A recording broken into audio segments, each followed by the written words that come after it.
নাচর উপজেলা পরিষদ এবং প্রশাসনের পক্ষ থেকে আমরা এগুলো আন্তরিকভাবে দেখবেন। সবশেষে যে কথাটি বলতে চাই, আপনাদের দাবি দাওয়াগুলো লম্বা করে না, একটু মাঝামাঝি করে মৌলিক বেসিক দাবিগুলো একটু কাগজে লিখে যদি আমাকে দেন,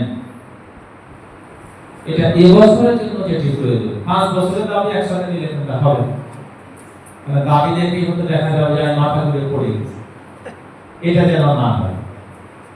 যেগুলো একাত্মিক প্রয়োজন, এখনই প্রয়োজন, আপনাদের এই দাবিগুলো আমাকে একটু লিখে দিলে কাগজ কম্পিউটার কম্পোজ করে, এটা আমি এখানকার যতগুলো ইউনিয়ন পরিষদের চেয়ারম্যান আছে, উপজেলা প্রশাসন আছে, সকলকে সাথে নিয়ে আপনাদের দাবিগুলো পর্যায়ক্রমে বাস্তবায়ন করার জন্য আন্তরিকভাবে প্রচেষ্টা চালাবো।